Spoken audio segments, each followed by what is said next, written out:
사랑하는 소음께 성도 여러분, 인생이 역전된다.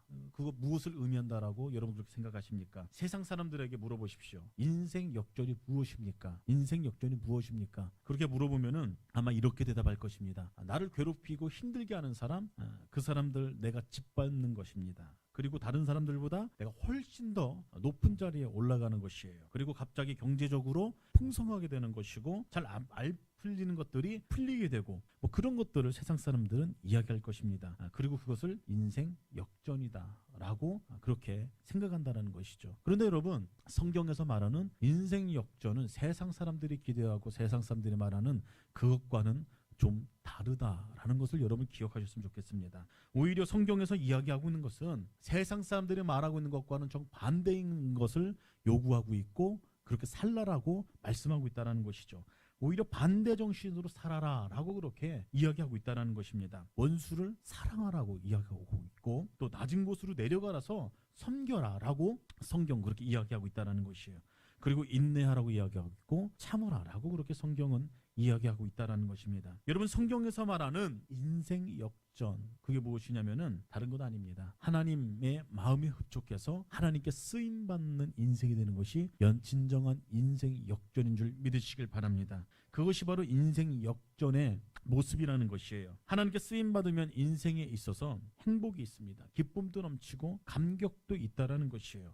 삶의 의미도 넘쳐난다라는 것이죠. 그런데 하나님께 쓰임받지 못하면 모든 것을 다 얻고 모든 것을 다 소유했을지라도 뭔가 찝찝하다라는 것입니다. 뭔가 부족하다라는 것을 늘 느낀다라는 것이에요. 그래서 하나님의 자녀들이 해야 될 것은 주님 날아가는 그날까지, 주님 얼굴 뵙는 그날까지 쓰임받는 인생이 돼서 삶 가운데 기쁨이 있고 행복이 있고 감격이 있어야 된다는 것이에요. 뿐만 아니라 하나님께 쓰임받으면 하나님께서요 우리의 모든 것을 공급해 주십니다. 우리의 필요한 모든 것을 공급해 주신다는 것이에요. 그리고 우리는 그 주님의 음성을 듣고 사람들에게 영향력을 흘리는 인생으로 삶을 살아나갈 수 있다는 것을 여러분 기억하시길 바랍니다. 그래서 성도들은 주 안에서 반드시 그 인생이 역전되는 삶을 경험하셔야 돼요. 그리고 그 역전의 연속이 계속 경험되어져야 된다는 것이죠. 그런데 여러분, 내가 그런 인생을 만들어가는 건 아니랍니다. 내가 그런 인생을 만들어간다고 생각하면은 한숨만 나온다라는 것이에요.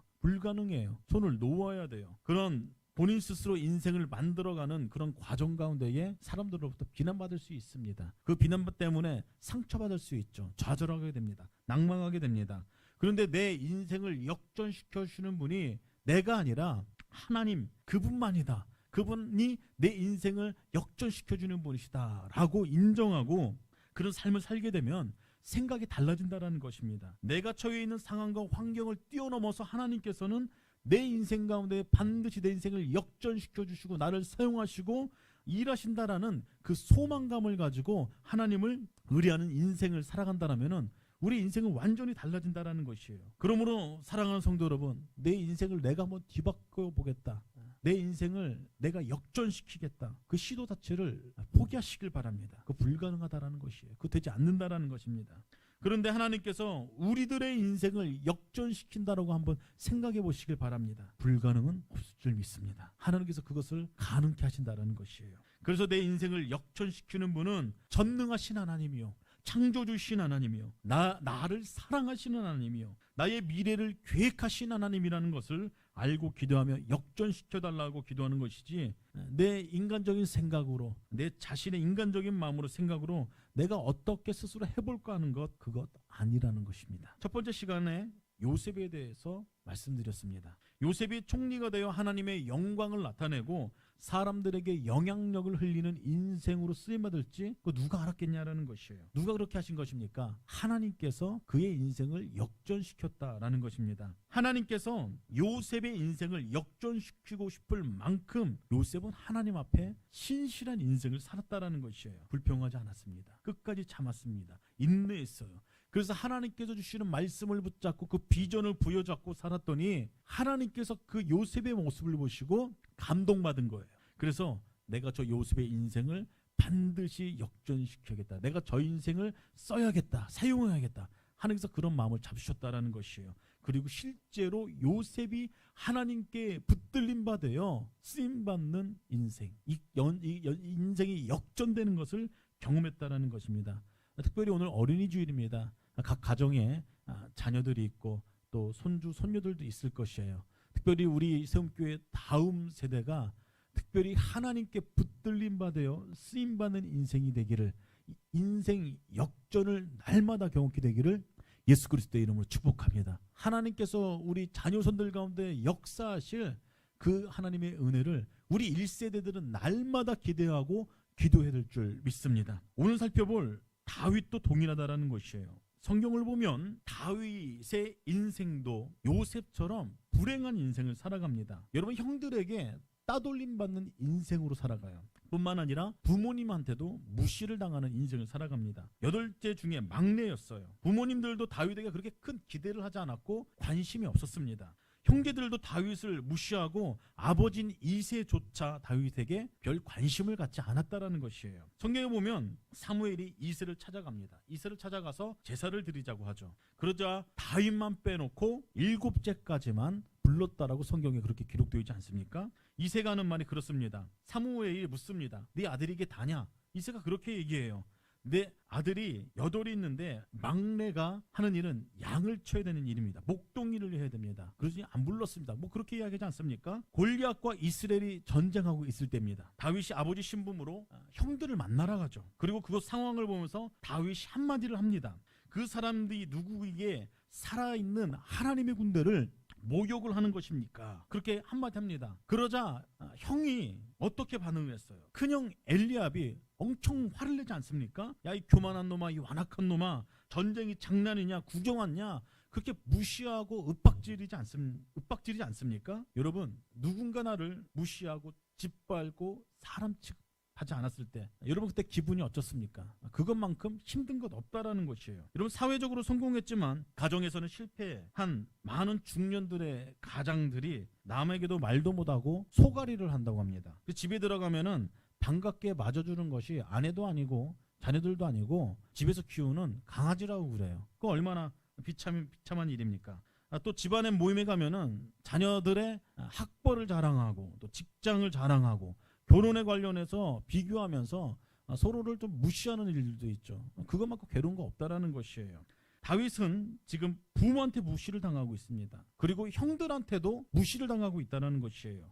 그런데 이런 다윗이 하나님의 영광을 드러내는 왕이 됐다는 것이에요. 누가 다윗이 왕이 될 줄 알았겠냐는 것입니다. 그 서론 가운데서 하나님께서 그를 역전시켜 주셔서 한 나라의 왕으로 삼으신 이유가 있다는 것이에요. 하나님께서 요셉을 들어서 사용한 이유가 있듯이 하나님께서 다윗을 들어 왕으로 세운 이유가 있다는 것입니다. 이유가 무엇이냐면은 작은 일에도 다윗은 충성된 인생을 살았기 때문입니다. 작은 일에도 다윗은 정말로 성실했어요. 정말로 충성됨을 보였다는 것입니다. 다윗은 작은 일에도 책임감 있게 섬기는 인생이었다는 것이에요. 하나님께서 다윗의 그런 모습을 보시고 반하셨다는 것이에요. 다윗의 삶을 내가 반드시 역전시켜서 나의 일을 맡겨도 되겠다라고 하나님께서 그렇게 감동을 받으셨다는 것입니다. 여러분, 마태복음 25장의 말씀을 보면요, 달란트 비유가 나와 있죠. 2달란트와 5달란트 받은 사람은 주님께서 칭찬하셨습니다. 그 이유가 무엇입니까? 충성된 종아, 착하고 충성된 종아, 내가 적은 일에 충성하였음에. 이유가 다른 것 아닙니다. 적은 일에 충성하였음에 라고 그렇게 기록되어져 있다라는 것입니다. 그 이유 하나만으로 주님께서는 이 2달란트 받은 사람, 5달란트 받은 사람을 칭찬했다라는 것이에요. 다윗이 아버지의 부름을 받아서 형들에게 심부름을 가지 않았습니까? 전쟁터에 있는 형들의 안부를 물어보라고 그렇게 시킨 것이에요. 그런데 다윗이 이 아버지의 부탁을 듣습니다. 듣고 난 다음에 다윗이 고민하고 있는 것이 한 가지가 있었어요. 그 부탁 이전에 이런 고민이 있었다라는 것이에요. 그 고민이 무엇이냐면은 내가 지금 치고 있는 양을 어떻게 할 것인가. 그것 가지고 고민했다라는 것이에요. 내가 지금 치고 있는 양을 어떻게 할 것인가. 여러분, 다윗이 양을 몇백 마리 친 줄 아십니까? 그건 아닙니다. 가난한 집 시골집 아이예요. 양을 돌봐봤자, 양을 키워봤자 얼마나 돌보고 얼마나 키우겠습니까? 그런데 고민하는 것이에요. 이 양들을 어떻게 할 것인가. 다윗이 어떻게 합니까? 고민하다가 누군가를 불러서 양을 잘 지켜달라고 부탁을 하고 형들을 만나러 갔다라는 것이에요. 그 내용이 성경에 기록되어져 있습니다. 우리는 성경을 읽으면서 이런 부분을 쉽게 지나치기 쉽습니다. 그런데 성경은요, 의도적으로 그 말씀을 기록했다라는 것이에요. 하나님께서 하나님의 백성들에게 하고자 하는 메시지가 있기 때문에 의도적으로 성경에 기록했다라는 것입니다. 제가 그 말씀을 읽어드리도록 할게요. 사무엘상 17장 20절 말씀을 제가 읽어드리도록 하겠습니다. 다윗이 아침에 일찍이 일어나서 양 지키는 자에게 맡기고 이새가 명령한 대로 가서 진영에 이른즉 마침 군대가 전정에 나와서 싸우려고 고함을 치며라고 그렇게 기록되어 있다는 것이에요. 다윗이 형들을 찾아갈 때 양을 누군가에게 맡겼다라는 것입니다. 양을 누군가에게 맡겼다라는 것이에요. 사무엘상 16장 11절 말씀에 또 이렇게 기록되어 있습니다. 또 사무엘이 이새에게 이르되 내 아들들이 다 여기 있느냐? 이새가 이르되 아직 막내가 남았는데 그는 양을 지키나이다. 사무엘이 이새에게 이르되 사람을 보내어 그를 데려오라. 그가 여기 오기까지는 우리가 식사 자리에 앉지 아니하겠노라 라고 그렇게 기록되어 있어요. 여러분, 다윗을 왕으로 삼기 하기 위해서, 기름을 붓기 위해서 사무엘이 이새의 집에 왔을 때 다윗을 불러오라고 한 것이에요. 그런데 다윗은 사무엘이 부르는데도 급하게 오지 않았다라는 것입니다. 왜요? 이유는 단 한 가지예요. 양 때문입니다. 양 때문에. 생각해 보십시오. 그 당시에 사무엘은 어떤 위치에 있었던 사람입니까? 어떤 사람이에요? 이 사무엘, 영적인 거장인 사무엘 만나는 것 자체가 영광 아닙니까? 얼마나 큰 일입니까? 당대의 최고의 선지자입니다. 제사장입니다. 그런데 이 위대한 사무엘보다 다윗이 더 소중하게 여기고 있는 일이 있었다라는 것이에요. 그것이 무엇이었냐면은 양을 지키는 일이었어요. 양을 지키는 일. 다윗에게 있어서 양을 지키는 것은 우선순위였습니다. 인생에 있어서 가장 큰 우선순위였어요. 본질적인 일이었고 그의 책임감이었습니다. 사랑하는 성도 여러분, 여러분들에게 있어서 가장 중요한 일이 어떤 것입니까? 가장 중요한 일이 무엇이라고 생각하세요?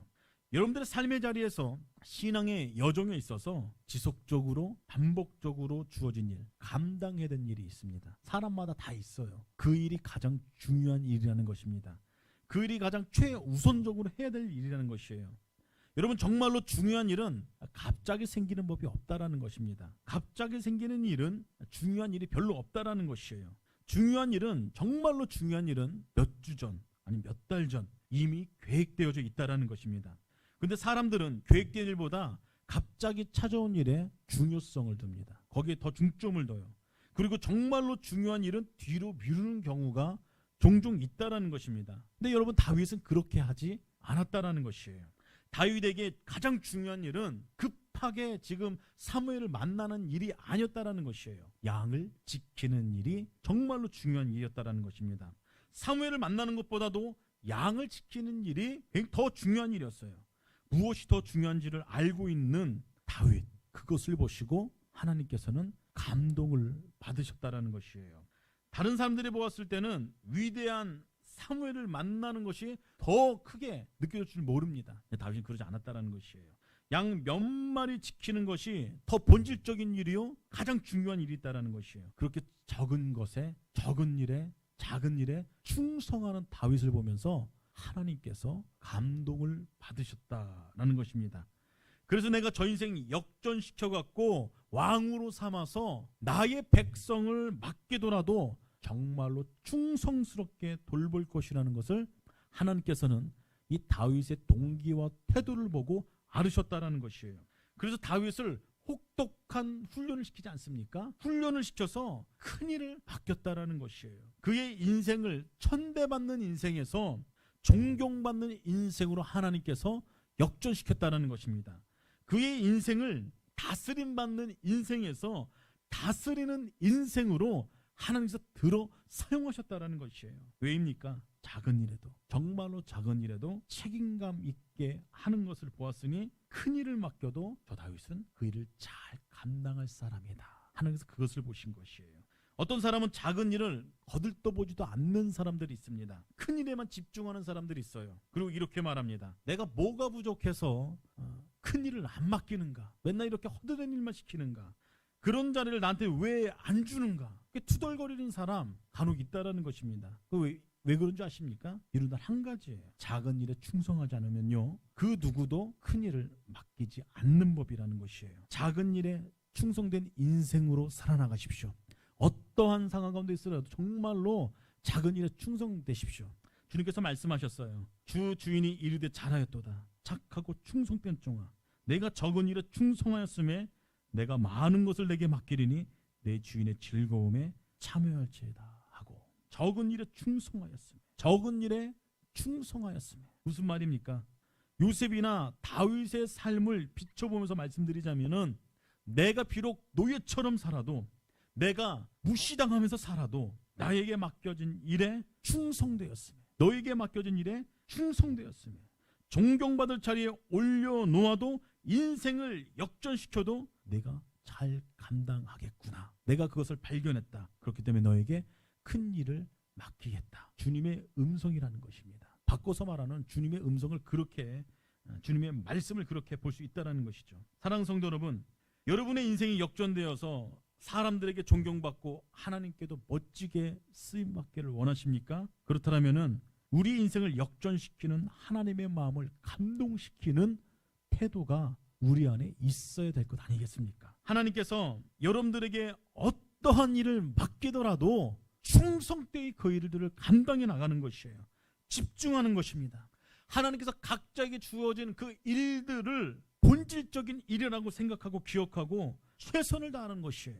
그럼 하나님께서 감동하십니다. 더 큰 일을 계속해서 맡기시는 것이에요. 요셉에게 그랬던 것처럼 말입니다. 다윗에게 그랬던 것처럼 말입니다. 또 하나, 하나님께서 다윗을 인생을 역전시킨 이유가 있습니다. 그것은 자리의 위치에 상관없이 충성됨을 보였다는 것이에요. 본인의 위치와 상관없이 그 마음이 변치 않았습니다. 고린도전서 4장 2절 말씀에 이렇게 얘기하고 있죠. 그리고 맡은 자들에게 구할 것은 충성이니라.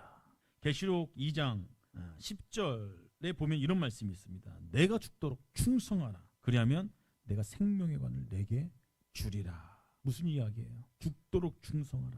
오늘 본문 주제 말씀에 비유하자면은 죽도록 충성하라. 그리하면 너의 인생을 내가 반드시 역전시켜 주겠다. 그런 말씀 아닙니까? 여러분, 제가 두 구절을 소개해드렸습니다. 두 구절을 소개해드렸어요.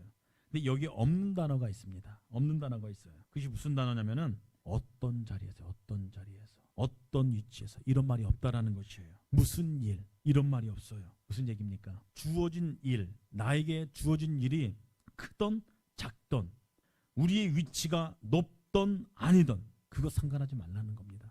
그저 하나님께서 우리에게 맡겼으면은 충성을 다하라는 거예요. 충성을 다하라. 제가 얼마 전에 나눠드린 것 같습니다. 충성이라는 말에 대해서, 어원에 대해서 제가 나눠드린 것 같아요. 헬라어로 믿을만하다라는 뜻이 있다라고 제가 말씀드렸어요. 히브리어는 누가 봐도 인정할 만하다라는 뜻을 가지고 있다라고 이야기했어요. 또 우리말 표준 세번역에는요, 충성 대신 신실하다라는 뜻을 가지고 있다라고 했습니다. 그래서 충성된 사람은 누가 봐도 믿을 만한 사람, 인정받을 만한 사람, 고개를 끄덕일 만한 사람, 변치 않는 사람, 그 사람을 말한다라는 것입니다. 예수님 처음 믿었을 때 그 감격이 변치 않는 사람, 거룩한 인생을 살게 된 그 감격과 결단이 흐트러짐이 없는 사람, 그래서 시간이 지날수록 예수님의 성품을 더욱더 닮아가는 사람, 성령의 열매를 드러내는 사람, 그 사람이 충성된 사람이라는 것이에요. 여러분, 근데 성경에 보면요, 그 처음의 마음을 지킨 사람도 있고 처음엔 잘하다가 그러지 못한 사람도 성경에 기록되어져 있습니다. 예를 들어 보자면은 사무엘상에 그 말씀들이 기록되어져 있어요. 처음의 마음을 지키지 못했던 사람 누구냐면요, 사울왕입니다. 사울왕. 그리고 시간이 흘려도 변치 않는 사람이 있었어요. 누구냐면은 사울왕의 아들 요나단이 그랬다라는 것입니다. 하나님께서 사울왕을 기름 부읍니다. 그 왕으로 세우지 않습니까? 하나님께서 왕으로 세울 때는 그만한 이유가 있었습니다. 사울왕이 우리가 흔히 생각하기에는 하나님 앞에 실패한 왕, 별로 좋지 않은 왕이라고 기억되어져 있는데 처음부터 그랬던 것이 아닙니다. 하나님께서 이유가 있기 때문에 사울을 왕으로 세웠습니다. 사울은 키가 컸어요. 외모도 준수했습니다.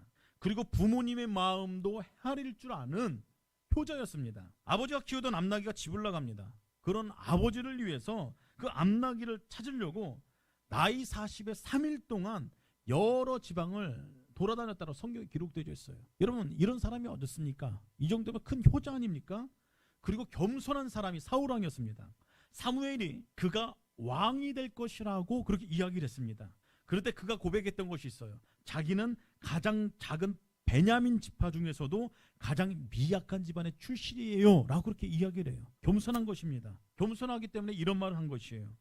그리고 사무엘에게 자신이 이스라엘의 초대 왕이 될 것이라는 그런 놀라운 일을 듣습니다. 들었으면은 여기저기 이야기하고 다닐 것 아닙니까? 사울은 그렇게 하지 않았습니다. 함부로 남에게 발설하지 않았다라는 것이에요. 그 정도로 신중하고 사려 깊은 사람이 사울이었습니다. 그런데 왕이 되고 세월이 흘러서 그 마음이 변질됐다라는 것이에요. 사무엘상 13장을 보면 사울왕은 이스라엘을 다스린 지 2년 만에 그 마음이 바뀝니다. 위치가 바뀌니까 그 마음이 바뀌었다라는 것이에요. 위치가 바뀌니까 인기를 얻기 위해서 굳이 전쟁을 안 해도 되는데 인기를 얻기 위해서 명분 없는 블레셋과의 전쟁을 시도합니다. 그러다가 여러 사람 고생하게 만들죠. 전쟁이 지게 됩니다. 그래서 약 10년 동안 블레셋의 통치를 받으면서 이스라엘 백성들이 고통을 받았다라고 성경에 기록되어져 있어요. 그런데 수년이 지나면서 블레셋 사람들이 고통당하는 그 백성들을 보면서 마음 아파하던 한 사람이 있었습니다. 그게 누구냐면은 사울 왕의 아들 요나단이었어요. 그 요나단은요, 마음이 변치 않은 늘 언제나 충성된 사람이었습니다. 사무엘상 14장을 보면 이 요나단이 하루는 자기 부관을 데리고 블레셋 부대로 들어갑니다. 인간적으로 생각하면 이 전쟁은 이길 수 없는 전쟁이에요. 가능성이 없는 전쟁입니다. 그런데 요나단이 아주 멋진 이야기를 하지 않습니까? 전쟁의 승리가 숫자에 달려있지 않고 하나님의 손에 달려있다라고 그렇게 고백을 합니다. 얼마나 멋진 고백이에요. 그러면서 전투에 나갔습니다. 전쟁의 결과가 무엇입니까? 승리예요. 승리. 블레셋 군인들이 칼로 소리를 치는 참 희한한 일이 벌어집니다. 하나님께서는 이 요나단을 보시고 말도 안 되는 그 상황을, 그 전쟁을 승리 가운데로 이끌었다라는 것이에요. 여러분, 사울왕의 변한 마음 때문에 수년 동안 이스라엘 백성들이 고통을 당했습니다. 그런데 충성된 믿음의 사람 요나단으로 인하여서 이스라엘 백성들이 구원받았다는 사실을 기억하시길 바랍니다. 요나단은 하나님께 늘 충성된 사람이었어요. 누가 봐도 믿을 만한 사람, 누가 봐도 인정할 만한 사람, 누가 봐도 고개를 끄덕일 만한 사람, 그 마음이 변치 않은 인생이었다는 것입니다. 다윗도 마찬가지입니다. 늘 그렇게 충성된 인생을 살았어요. 위치와 관계없이 말입니다. 여러분, 근데 그 모습이 절대로 쉽지 않다는 것입니다. 사울왕이 다윗에게 자리 하나 줍니다. 국방부 장관급에 해당하는 자리를 줍니다. 그리고 최선을 다해서 본인의 일을 해 나가죠. 그런데 사울왕이 다윗에 대한 마음이 그렇게 좋지 않았습니다. 굉장히 불편했어요. 그래서 어느 순간 다윗을 강등시켜버립니다. 좌천되었어요. 다윗의 신분, 위치가 완전히 뒤바뀌었습니다. 그런데도 다윗은 그것과 상관없이 정말로 자기 일에 최선을 다했다라는 것이에요. 누가 그 모습을 보고 감동을 받느냐? 백성이 감동을 받습니다. 백성들이 감동을 받아요. 그리고 하나님께서 그 모습을 보시고 감동을 받았다라는 것이에요. 다윗은요, 높은 자리에 있을 때도 최선을 다했던 사람입니다. 별 볼 일 없는 자리에 있을 때도 정말로 최선을 다하는 인생이었어요. 그 다윗의 모습을 보시고 하나님께서 결정하신 거예요. 저 다윗에게 나의 백성을 맡겨도 정말로 잘 감당하겠구나. 그렇게 생각하시고 다윗의 인생을 역전시켰다라는 것이에요. 사무엘상 18장 5절 말씀입니다. 다윗은 사울이 보내는 곳마다 가서 지혜롭게 행하며 사울이 그를 군대의 장으로 삼았더니 온 백성이 합당히 여기고 사울의 신하들도 합당히 여겼더라. 높은 자리에 있을 때도 자기 일을 최선을 다했어요. 모든 사람이 다 인정을 했습니다. 사무엘상 18장 13절 14절 말씀이에요. 그러므로 사울이 그를 자기 곁에서 떠나게 하고 그를 천부장으로 삼음에 그가 백성 앞에 출입하며 다윗이 그 모든 일을 지혜롭게 행하니라. 여호와께서 그와 함께 계시니라. 강등될 때 이야기입니다. 위치가 바뀌었을 때, 신분이 완전히 바뀌었을 때 그것과 관계없이 다윗은 그 모든 일을 지혜롭게 해 나갔다라고 성경은 기록하고 있다는 것이에요. 여러분들은 어떻습니까? 신앙생활 1년에 한 곳 아니지 않습니까? 수십 년간 해오지 않았습니까? 여러분들의 자리와 위치에 따라 충성됨이 변함없는 인생을 살아오셨습니까? 아니면 그 마음이 위치와 어떠함에 따라 흔들리셨습니까? 전 여러분들이 일평생 다윗처럼 요나단처럼 그런 충성됨을 하나님 앞에 보이는 인생을 살았으려 저는 그렇게 생각되어집니다. 말씀을 정리합니다. 하나님께서 다윗의 인생을 역전시킨 두 가지 이유가 있어요. 하나는 작은 일에 충성했다라는 것이에요. 작은 일에. 그리고 또 하나는 위치와 상관없이 늘 변함없이 충성됨을 보였다는 것입니다. 특별히 여러분들이 그런 인생을 살아오셨지 않습니까? 여러분 오늘 기도하실 때에 우리들의 자녀들이 이 동기와 태도를 배우게 하여 주시옵소서. 그래서 다윗과 같이 인생 역전을 경험케 하여 주시옵소서. 하나님께 쓰임받는 우리 자녀 손들이 되게 하여 주시옵소서. 적은 일에 충성하는 인생, 위치와 상관없이 늘 하나님 앞에 충성하는 인생, 그래서 하나님께 쓰임받는 인생이 되게 달라고 하는 그런 복되고 귀한 주일 아침이 되기를 예수 그리스도의 이름으로 축복합니다.